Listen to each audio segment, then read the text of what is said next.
I like her. I like her. I knew she was going to be a good hurdler. I just knew she was going to be a hurdler. This is like looking like a star.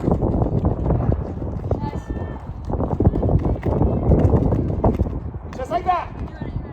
Yes, yes, yes. Oh my God. Hey, coach. We're taking a look at hurdles practice here. So this is the practice for the shuttle hurdles. So we're going to go through. First thing we want to look at is the number of strides that they're taking to the first hurdle here. So we got 1, 2, 3, 4, 5, 6, 7, 8, 9, 10. She's like 2 extra strides. Okay. And so then she's like, why am I hurdling with my left leg? So it's because she needs to switch her legs up. So just think about it like this. The lead leg should be the first step out of the blocks. So tell them if their lead leg is the right leg, it needs to go in the back. So that when the gun goes, the lead leg is the first step to take a step. So she needs to switch hers up. She says she's uncomfortable with the left leg leading, but you see her left leg took the first step here. So we need the right leg to take the first step. And then she'll be hurdling with her right leg, right? Because it'll be 8 steps. So with all these beginners, I wouldn't have them do any of this until they can consistently hit 8 strides through the first hurdle. Hit 8 strides, hit 8 strides, hit 8 strides, hit 8 strides. And then once you hit 8 strides, then you can go into this stuff right here. All right, but even with 10 strides, she was 3-stepping here, so that's a very good sign. And she says that she was uncomfortable with the left leg, lead leg, but she clears it really well with the left leg. So it leads me to think that she clears it with the right leg even better. So she was probably going to be pretty good at the 400 hurdles as well.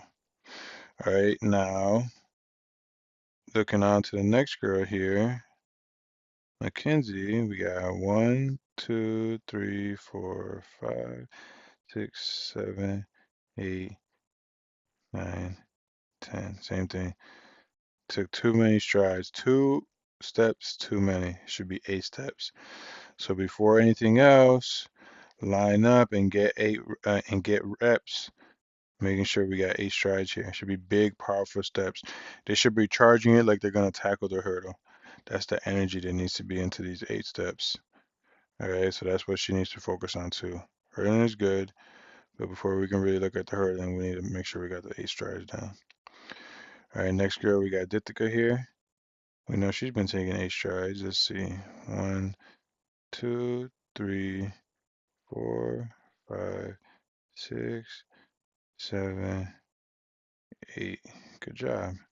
Now she just needs to continue taking more energy. Body's twisting. All right, that's just the basic coordination work. She can keep doing the marching popovers.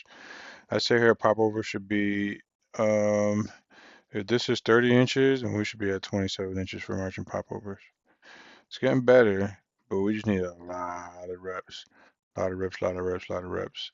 Keeping the hips taller, keeping the hands nice and relaxed. All right, and then basically just the sprint work and basic strength and conditioning too. She needs like lunges and air squats, pull-ups, stuff like that.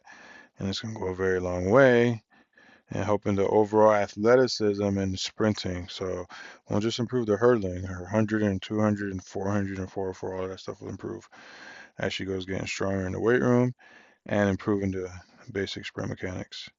All right, all your athletes need that. All right. Now looking at the Rachel here, we got oops, 1 second, a little too quick. We got 1, 2, 3, 4, 5, 6, 7, 8, 9. All right, so she took 1 stride too many. So of your 4 girls, only 1 of them is taking 8 strides through the first hurdle. So really what you guys want is to have a session where you just put down 2 hurdles. Go over the first one in 8 strides, get over the second in 3 strides. Get over the first one in 8 strides, get over the second in 3 strides. And keep, switching up the blocks until we got the 8 strides. Because one extra step, we're going to say, is about 3/10 of a second. 2 extra steps, now we're looking at half a second lost before we even get the first hurdle, and that counts a lot, especially when we're going times 4 girls. That's potentially, a whole second and a half right there, just through the first hurdle before we even start hurdling. All right, so this really needs to be addressed. And with all your athletes, you should always, first thing, look to see is, are they taking 8 strides to the first hurdle? If they're not, let's make the adjustments at the start line to ensure that they do. Now let's take enough reps so that they're comfortable, because doing it once doesn't matter, because they'll revert back to 9 stepping in the meet because they'll forget. So you need to do rep after rep after rep after rep until 9 steps feels abnormal, and until 10 steps for these younger girls also feels abnormal for her and her. All right, so this is a good start. They can definitely all hurdle. They're definitely all going to be able to 3 step. But before we go any further, we need to really address getting 8 strides through the first hurdle. So that's what the next few sessions should be, until it's really, really, really ingrained, like tying their shoes, and they don't know how to do it any other way. I hope this helps, Coach. I'm here if you have any questions. Thanks. Talk to you soon.